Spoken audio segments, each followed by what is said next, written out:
কল্যাণ হয় না। আর কল্যাণকর ব্যক্তি কারা? যারা ভারসাম্যপূর্ণ জীবন যাপন করে, ব্যক্তিগত জীবন হোক, সামাজিক জীবন হোক, রাষ্ট্রীয় জীবনে। অতএব আমাদের ভারসাম্যপূর্ণ জীবনযাপন এই যে রাস্তা, এই পথ আমাদের ব্যক্তিগত জীবন এবং পারিবারিক জীবন, সার্বিক জীবনে কি করতে হবে? বেছে নিতে হবে। ভারসাম্যপূর্ণ জীবন বেছে নিতে গিয়ে আমাদেরকে যে বিষয়টাকে প্রাধান্য দিতে হবে, বিশেষ করে তিনটা ক্ষেত্রে আমাদেরকে প্রাধান্য দিতে হবে। হ্যাঁ, আকীদার ক্ষেত্রে ভারসাম্যতা বজায় রাখতে হবে। আকীদার ক্ষেত্রে যদি আমরা চরমপন্থী না হই, আবার নরমপন্থী না হই। 2 নম্বর হচ্ছে আমাদের আমলের জগতে ভারসাম্যতা অবলম্বন করতে হবে। সেখানেও বাড়াবাড়ি করা যাবে না, আবার সারাসারি করা যাবে না। 3 নম্বর হচ্ছে চারিত্রিক জগতে, আখলাকি জগতে আমাদেরকে ভারসাম্যতা বজায় রাখতে হবে। এক কথাই হচ্ছে আকীদায়ে তাওহীদ, সেখানে মধ্যমতা অবলম্বন করতে হবে। 2 নম্বর হচ্ছে আমাদের আমলের ক্ষেত্রে আমরা যদি সুন্নতের অনুসরণ করি, সুন্নতের বাইরে যদি কিছু না করি। শেষ বিষয় যেটা, সেটা হচ্ছে আখলাক। আমাদের চরিত্রকে অবশ্যই সুন্দর করতে হবে।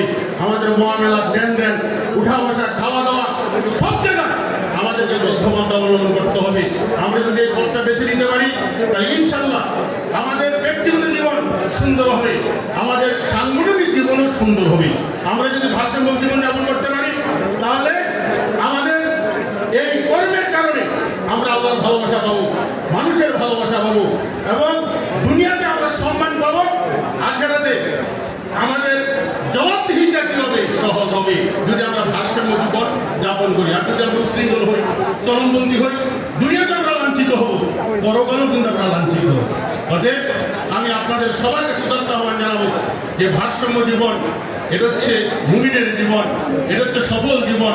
মানে এর ভিতরেই আছে সফলতা, এর ভিতরেই আছে কল্যাণ, এর ভিতরেই আছে সব ধরনের খায়ের বরকত।